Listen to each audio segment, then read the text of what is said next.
ஆண்டவராகிய இயேசு கிறிஸ்துவின் நாமத்திற்கு மகிமை உண்டாவதாக. இந்த நல்ல நாளிலே உங்கள் யாவரையும் நான் வாழ்த்துகிறேன். இந்த நாளின் தியானத்திற்கு என்று தெரிந்து கொள்ளப்பட்ட வேத பகுதி சகரியா தீர்க்க தரிசன புஸ்தகம் 2ஆம் அதிகாரம் 7ஆம் 8ஆம் வசனம். The book of Zechariah chapter 2 verses 7 and 8. Babylon குமாரத்தின் இடத்தில் குடியிருக்கிற சீயோனே, உன்னை விடுவித்துக்கொள், பிற்பாடு மகிமை உண்டாகும் என்று சேனைகளின் கர்த்தர் சொல்கிறார். உங்களை கொள்ளையிட்ட ஜாதிகளிடத்துக்கு என்னை அனுப்பினார். உங்களை தொடுகிறவன் அவருடைய கண்மணியை தொடுகிறான். ஆமென்.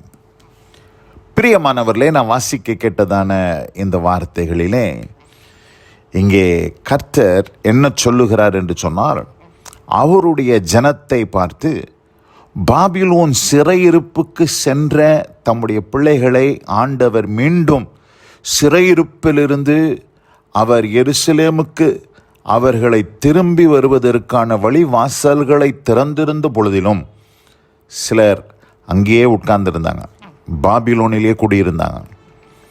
அப்படி பாபிலோனில் அவங்க குடியிருந்த பொழுது கர்த்தர் அவர்களை பார்த்து என்ன சொல்கிறாரு? பாபிலோன் குமாரத்தினிடத்தில் குடியிருக்கிற சீயோனே, உன்னை விடுவித்துக்கொள் என்று சொல்கிறார்.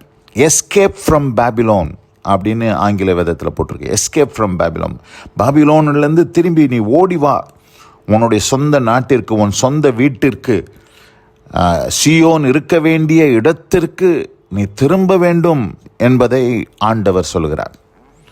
ஏன் இப்படி சொல்லுகிறார் என்று நான் பார்க்கும்போது 2 காரியங்களை இந்த நாளிலே உங்களோடு கூட நான் பகிர்ந்து கொள்ள வாஞ்சிக்கிறேன்.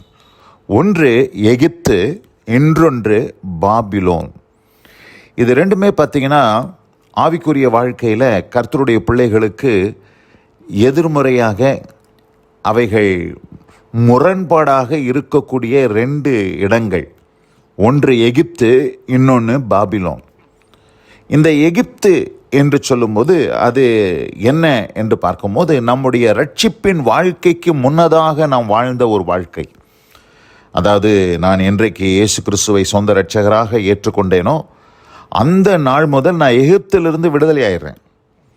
அந்த எகிப்து எதற்கு அடையாளம் சொன்னால், பழைய பாவ வாழ்க்கை, பழைய அதாவது அது அடிமைத்தனம், சிறையிருப்பு அல்ல, அது அடிமைத்தனம்.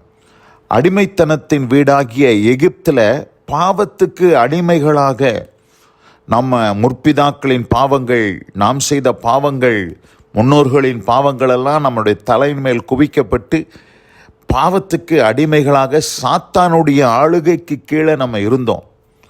அப்படி இருந்த நம்ம எப்படி தேவன் எகிப்தில் இருக்கிற கர்த்தருடைய பிள்ளைகளை ஆட்டுக்குட்டியானுடைய ரத்தம், பஸ்கா ஆட்டுக்குட்டியின் ரத்தத்தினாலே விடுதலையாக்கினாரோ, அதுபோல் நம்மையும் இந்த பாவ உலகத்திலிருந்து, பாவ எகிப்திலிருந்து ஆண்டவர் நம்மை விடுதலையாக்கி சபைக்குள்ளே கொண்டு வந்து சேர்த்தார்.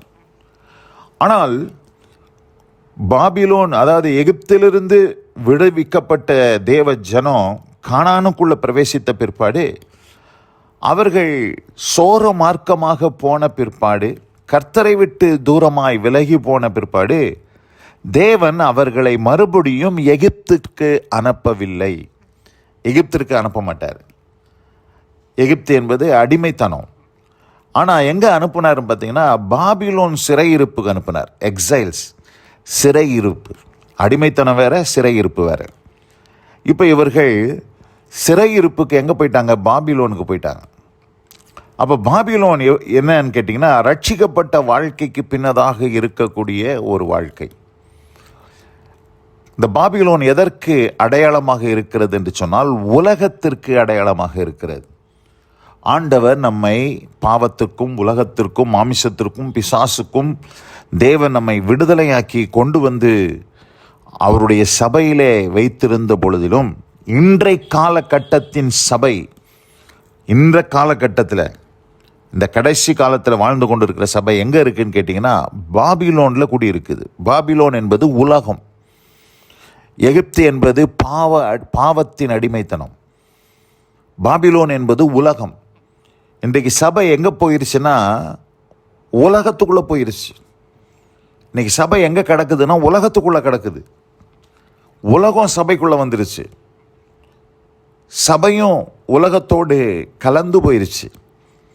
அதனால தான் இன்றைக்கு ஆண்டவர் அதை பாபிலோனுக்கு ஒப்பனையாக சொல்லுகிறார்.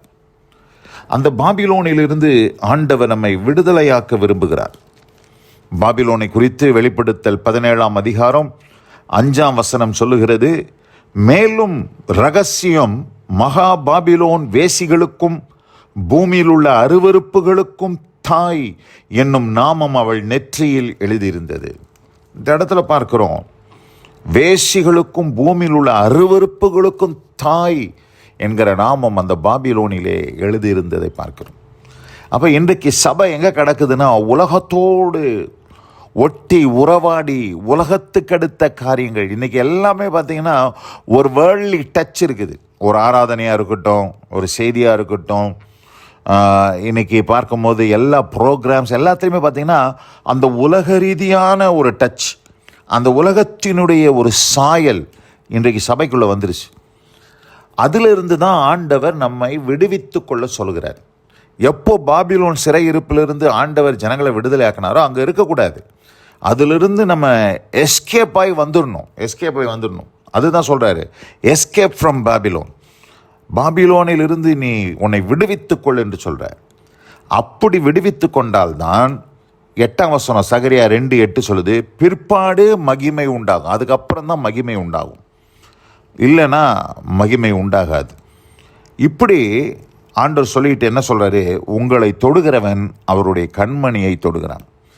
அப்போ ஆண்டவர் நம்மளை எப்படி வச்சிருக்கிறாரு அப்படின்னு பார்க்கும்போது, கர்த்தருடைய பிள்ளைகளை அவருடைய கண்மணி என்று சொல்கிறார். உபாகமம் 32ஆம் அதிகாரம் 10ஆம் வசனத்தை வாசிக்கிறேன்.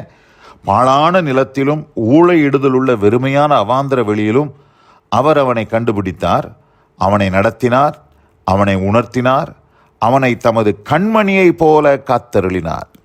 இங்கே யாக்கோப ஆண்டவர் என்ன சொல்கிறாரு, கண்மணியை போல காத்தருளினார் என்று சொல்லி.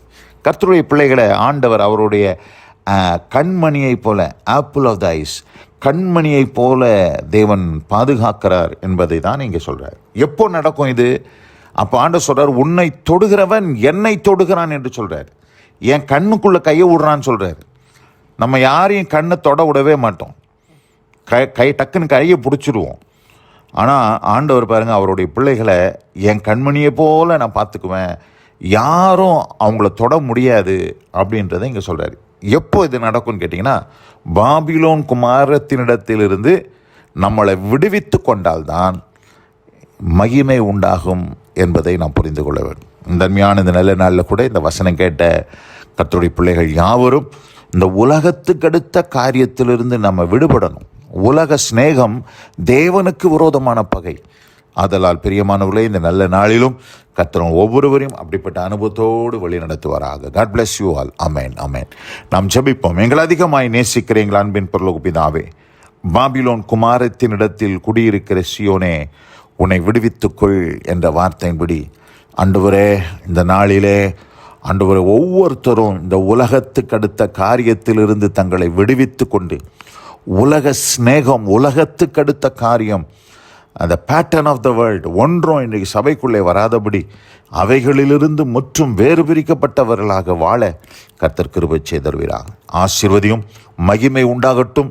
அவர்களை தொடுகிறவர்கள் உம்மை தொடுகிறவர்களாக, உம்முடைய கண்மணியை தொடுகிறவர்களாக காணப்பட கர்த்தர் கிருபை செய்து ஆசீர்வதியும்.